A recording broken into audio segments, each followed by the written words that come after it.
Usually when we talk about a literary masterpiece, there's this expectation of pure divine inspiration. Right, like lightning just striking an author's typewriter. Exactly, like the text emerges fully formed and the publisher just prints it, completely untouched. I mean, we really love the myth of effortless genius, don't we? We do. It's so much more romantic to imagine a classic novel being born perfect right out of the gate rather than, well, being the product of agonizing trial and error. But stepping into the history of Harper Lee's Pulitzer Prize-winning classic, To Kill a Mockingbird, that lightning bolt suddenly looks more like a grueling marathon. Yeah, a really grueling one. Because the beloved text sitting on our bookshelves, it was actually a massive fundamental rewrite. Which is wild to think about. It is. The original manuscript she submitted was called Ghost Set a Watchman. And it was a story rooted entirely in the perspective of an adult looking back. Right, an older scout. Yeah, and her publisher looked at it and gave her this piece of advice that permanently altered literary history. They basically said, throw the adult rationalization out and rewrite the entire narrative strictly through the unvarnished eyes of a young child. Which is, that's the absolute definition of a creative pivot. Totally. Stripping away the adult's ability to, contextualize or justify the world, it forces the narrative to rely entirely on raw observation. Okay, let's unpack this, because why does stripping away that adult perspective suddenly make the underlying rot of Maycomb, Alabama so glaringly obvious? That's the core of it right there. Yeah, because we aren't just looking at the events of this narrative for you to understand it. We are analyzing the soil in which they happen. Absolutely. To really get the profound insights on empathy, education, and moral courage in these pages, you first have to understand the rigid, almost inescapable DNA of Maycomb and the Finch family itself. Because you really cannot separate the town's present from its history. Right. Maycomb operates as a place where history is this active heavyweight. And the text gives us the perfect origin story with Simon Finch. Right? Oh, Simon Finch. Yeah, he's this Methodist apothecary and fur trapper who flees religious persecution in England. And you would assume, right, that a man escaping oppression would become this champion of freedom. You'd think so. But instead, he crosses the Atlantic, moves to Alabama, buys 3 slaves, and establishes Finch's Landing. The foundational hypocrisy is just staggering. It really is. He escapes oppression solely to build a self-sufficient empire where he gets to be the oppressor. It sets up this inescapable paradigm for the entire region. Exactly. And for generations, the Finch men stayed on that land, perfectly adhering to the hierarchy until Atticus breaks the mold, to go study law in Montgomery. While Aunt Alexandra, on the other hand, she stays behind. Yeah, cold as Mount Everest. Right, remaining the ultimate icy guardian of that rigid tradition. And, Atticus's introduction to the Maycomb legal system perfectly illustrates the pathology of the county. Or the Haverfords. Yes. We all know his first 2 clients were the Haverfords, the last 2 men hanged in the Maycomb jail. And what's fascinating here is the underlying psychology of those hangings. Wait, I actually say that. But yes, what's fascinating here is that the Haverfords weren't hanged necessarily because the murder of the blacksmith was uniquely brutal. Right. They were hanged because they were just too stubborn to plead guilty to second-degree murder. Their entire defense, despite having, 3 witnesses? Yep, 3 witnesses. Their defense was literally just that the victim had it coming. They refused to yield an inch. And that refusal to yield, that absolute entrenchment in one's own pride, is basically the defining sickness of the entire county. It really is. It's like it operates like a feudal system locked in amber, or like a rigid high school clique system where your last name dictates your destiny. That's a great way to put it. Right. You have the Cunninghams playing the proud, impoverished noble serfs who refuse charity. And then the Ewells. Yeah, the Ewells play the chaotic untouchables who just break the rules and live like animals. The town forces you to play your assigned part. Judging you not by your individual actions, but, by the actions of your grandfather. Exactly. And that town history creates a psychological trap. If a community believes your behavior is genetically predetermined by your surname, personal growth becomes nearly impossible. And that rigidity forces us to examine how these unwritten, invisible laws are actually programmed into the youngest generation. Because that's the core of Scout's journey. Right. It isn't just about surviving Maycomb. It's about navigating the massive collision between her formal institutional education and her moral education. Oh, it's Miss Caroline. Yes, we all remember the absolute disaster of her first day of first grade with Miss Caroline. She's from North Alabama, smells like peppermint, wears red fingernail polish. And she brings the Dewey Decimal System. The Dewey Decimal System. But what Lee is actually doing there isn't just making fun of a naive teacher, right? She's showing us how institutional rigidity actively rejects organic intelligence. Yeah, because Miss Caroline arrives armed with her theoretical model of education. Right. But when reality arrives in the form of a highly literate 6-year-old, the institution's response isn't to foster that. No, the response is to penalize it. Exactly. She essentially tells Scout to stop learning at home because it doesn't fit the approved academic theory. It's a brilliant critique of an inflexible external system trying to impose order on a complex, messy reality. And the institution fundamentally fails to understand the social ecosystem it's trying to govern. Oh, like with Walter Cunningham. Right. Yeah. When Miss Caroline tries to force charity on Walter, she literally hits Scout with a ruler for trying to explain the unwritten rules of Cunningham pride. But the true disruption of that caste system happens during the lunch break at the Finch house. Yeah, the molasses incident. Walter asks for molasses and just pours it all over his meat and vegetables. And Scout, who is completely steeped in the town's class awareness, loudly shames him for it. And this is where Calpurnia steps in to enforce a moral law that completely supersedes Maycomb's social law. It's such a powerful moment. It really is. Scout assumes her class superiority gives her the right to police Walter's behavior. Yeah. But Calpurnia fiercely dismantles that assumption. She drags her into the kitchen. Yep, she drags her in and teaches her that true human dignity lies solely in how you treat your guests. It's completely divorced from their social standing or bank account. She says, anyone who sets foot in this house is your company. Which is the perfect foil to the total lack of accountability the town forces on the Ewells. Oh, absolutely. Because Burris Ewell curses out the teacher and leaves after the first day just to appease the truant lady. Right. And when Scout complains about this double standard to Atticus, he delivers the thesis statement of the entire narrative. You never really understand a person until you consider things from their point of view. Until you climb into their skin and walk around in it. He makes that compromise with her, right? They'll keep reading every night if she keeps going to school. Empathy as a deliberate active verb. But, I do struggle with Atticus's moral pragmatism in this specific conversation. How so? Well, when he explains why the town turns a blind eye to Mr. Ewell hunting out of season, it feels, contradictory. Is it really fair to let a known drunk completely bypass the law just because people pity him? That's a fair question. Doesn't that sort of selective enforcement just enable the town's underlying rot? It is a vital critique of his philosophy.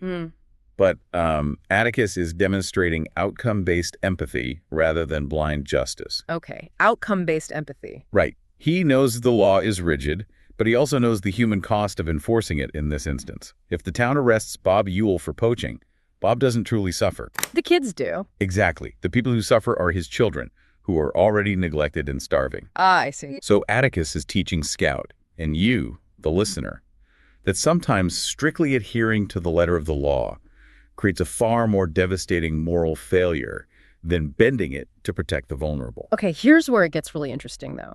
We see this concept of empathy aggressively tested as the children attempt to metabolize the adult trauma around them. Through the neighborhood myth of Boo Radley. Yes, Arthur Radley. He serves as the psychological projection screen for the entire neighborhood. Especially when Dill arrives, Charles Baker Harris with his tall tales of Dracula. The kids take all those terrifying, incomprehensible elements of adult violence and turn them into a gothic theatrical game. They become obsessed with making Boo come out. They act out all the rumors, right? The story that Boo stabs his father in the leg with scissors, that he eats raw squirrels. Yeah, they create a whole dramatic play out of this trauma. But reading this through the lens of that Watchmen rewrite, you realize they aren't just kids playing. They are trying to gain control over a terrifying adult world by shrinking it down into a stage play. But the game shatters the moment reality bleeds through. The tire incident. Exactly. When Scout crashes that tire into the Radley yard, she hears a distinct, low laugh from inside the house. That laugh gives me chills. It is the hinge point of her imaginative education. Yeah. It's not a monster's growl, It's a quiet, human amusement. It's the first crack in the Gothic myth they've built. It proves there is an observing, feeling intelligence trapped behind those rotting walls. Which leads Scout to seek clarity from Miss Maudie. Right, who immediately anchors the terrifying myth in cold, hard theological reality. Miss Maudie explains that the Radleys are foot-washing Baptists who believe any form of worldly pleasure is a direct ticket to hell. And Miss Maudie delivers what I think is the most devastating observation in the entire text. She says, sometimes the Bible in the hand of one man is worse than a whiskey bottle in the hand of your father. And I think this raises an important question about the true nature of monstrosity in Maycomb. How do you mean? Well, Miss Maudie is systematically demystifying Arthur. She remembers him as a polite, normal boy. She's forcing Scout to realize that severe isolation and extreme religious dogmatism can completely break a human spirit. Wow, yeah. The real monster isn't the boy locked in the dark. The monster is the suffocating, dogmatic environment his father weaponized against him.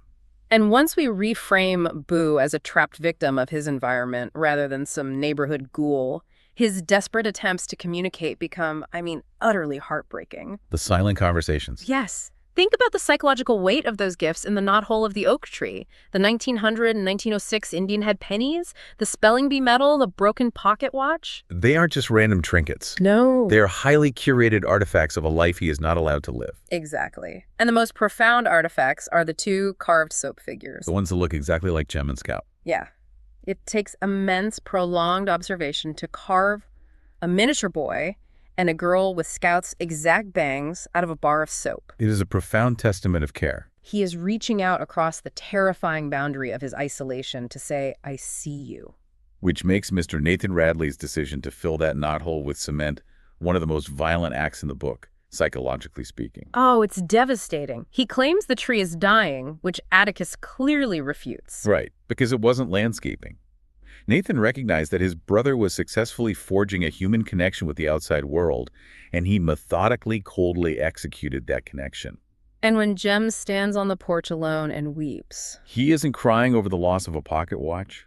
He is finally old enough to comprehend the profound, inescapable loneliness of Arthur Radley.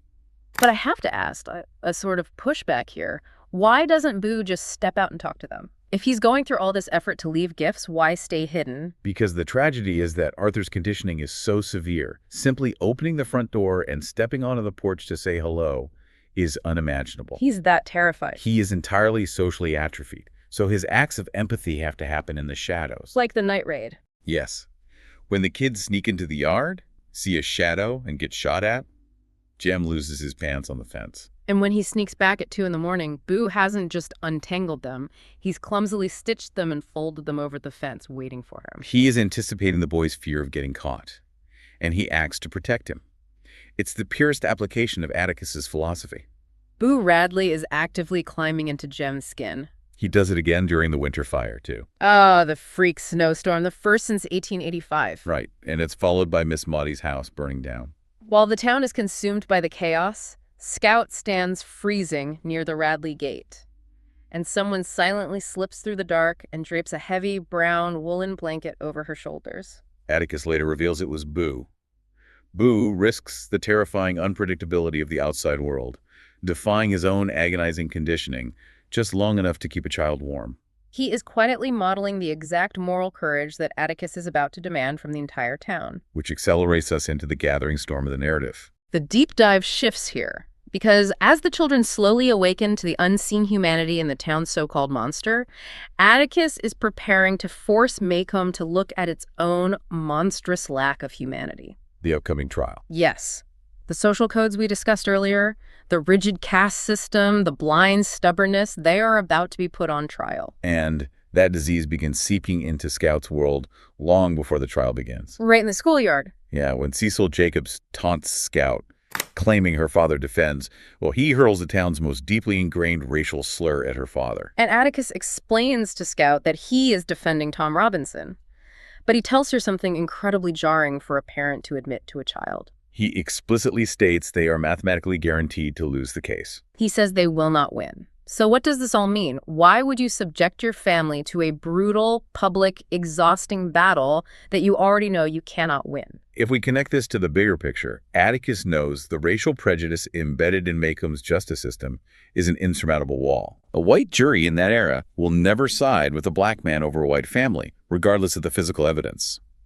But for Atticus, the victory does not lie in the verdict. Where is it then? The victory lies in the dignity of the process. He is fighting to afford Tom Robinson the dignity of a rigorous defense, but he's also fighting for his own soul. Setting a moral baseline for his children. Exactly. Yeah. He knows he cannot preach moral courage to his children if he abandons it the moment it costs him his social standing.